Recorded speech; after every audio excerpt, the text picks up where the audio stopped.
Perkenalkan, saya Kristining Seva dari Universitas Katolik Parahyangan. Dalam video ini, saya akan menjelaskan tentang proposal program Bestari Saintek yang berjudul Baros Village Creative Eco Living Hub 2025.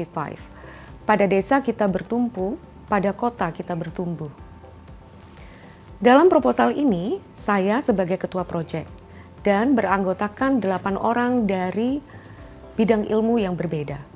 Yang pertama, Bagus Fauzan dari Fakultas Hukum, Ilva Nurfitriati dari Prodi Agribisnis, Friska Ayudesi dari Pendidikan Bahasa Inggris, Ilen Fasti dari Manajemen Seni, Tioba Armi dari Seni Tari, Ronald Andrianto dari Sekolah Tinggi Pariwisata Bandung, Siluh Gede Ayu dari Pendidikan Bahasa Inggris, dan Fania Irawan dari Fakultas Hukum. Tanpa berlama-lama lagi, mari kita masuk pada presentasi proposal ini. Dalam proyek ini, kami bermitra dengan mitra utama kami yang bernama Forum Bebenah Lemacai. Forum Bebenah Lemacai ini merupakan komunitas penggerak masyarakat yang berbasis di Desa Baros, Kecamatan Arjasari, Kabupaten Bandung, Jawa Barat. Nama Bebenah Lemacai dalam bahasa Sunda bermakna merawat tanah air, yang merefleksikan visi komunitas ini dalam menjaga kelestarian lingkungan hidup, sekaligus merawat nilai-nilai sosial dan budaya lokal. Komunitas ini digagas oleh sekelompok warga desa dengan tujuan menumbuhkan kesadaran kolektif akan pentingnya perlindungan lingkungan dari kerusakan, serta mendorong aksi nyata yang berbasis kearifan lokal dalam merawat alam dan ruang hidup yang bersama. Dalam program ini, forum ini berperan krusial sebagai mitra utama yang menjembatani kolaborasi antara warga, seniman desa, pelaku UMKM, dan pemangku kepentingan lainnya. Mitra pendukung kami adalah Yayasan Nusa Budaya Sesama, yang merupakan badan hukum yang terbentuk dan berkedudukan di Kota Bandung. Yayasan ini didirikan sebagai organisasi nirlaba yang bergerak di bidang sosial, pendidikan, seni, budaya, dan humaniora, dengan tujuan mendukung pengembangan kapasitas masyarakat melalui kegiatan penelitian, pengembangan pengetahuan, kreativitas, serta pemberdayaan berbasis nilai kemanusiaan dan kebudayaan.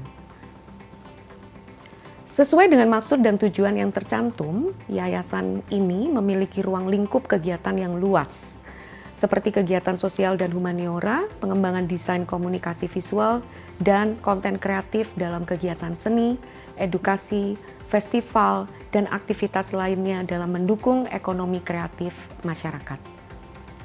Bagian ini menunjukkan pernyataan masalah utama yang terdapat di Desa Baros ini. Di sisi kiri adalah ekspektasi. KIK, Kekayaan Intelektual Komunal, terdokumentasi dan terdigitalisasi. UMKM kuat berbasis budaya, wisata naratif terintegrasi, literasi digital yang meningkat, dan adanya Creative Eco Living Hub sebagai tata kelola bersama. Namun di tengah, realitanya berbeda. KIK masih lisan dan belum terdigitalisasi. UMKM belum memanfaatkan budaya untuk branding, wisata belum berbasis narasi, literasi digital dan AI masih rendah, serta belum ada wadah tata kelola bersama. Kesenjangan inilah yang berdampak langsung. Potensi budaya besar tapi tidak bernilai ekonomi.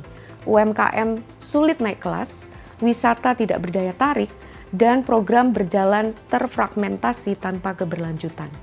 Inilah dasar mengapa intervensi terpadu berbasis Creative Eco Living Hub menjadi sangat mendesak. Tujuan umum dari proyek ini adalah membangun dan mengoperasionalkan Baros Village Creative Eco Living Hub sebagai ekosistem hidup yang berbasis sains, teknologi, seni, budaya, dan hukum yang mampu mentransformasi kekayaan intelektual komunal atau KIK, UMKM, pangan lokal, dan wisata budaya Desa Baros sehingga menjadi sumber kesejahteraan yang berkelanjutan serta identitas desa berbasis eco-living. Sedangkan tujuan khusus program ini dirancang lintas sektor namun saling terhubung. Di bidang budaya dan kekayaan intelektual komunal, kami menginventarisasi dan mendigitalisasi KIK Desa Baros, sekaligus menyiapkan tata kelola melalui SOP dan Perdes, agar pemanfaatannya terlindungi dan berkelanjutan. Hasilnya menjadi story bank dan peta budaya sebagai basis wisata, pendidikan, dan ekonomi kreatif. Di bidang UMKM dan ekonomi kreatif, program ini memperkuat branding berbasis narasi budaya, legalitas, serta pengembangan model bisnis yang terhubung dengan hub dan marketplace digital. Pada wisata budaya, kami mengembangkan paket wisata dan festival seni naratif, serta melatih pemandu wisata berbasis interpretasi budaya dan literasi digital. Bidang pangan lokal difokuskan pada penguatan rantai pasok berbasis eco-living, sementara literasi digital dan AI ditingkatkan untuk mendukung dokumentasi, pemasaran, dan keamanan digital.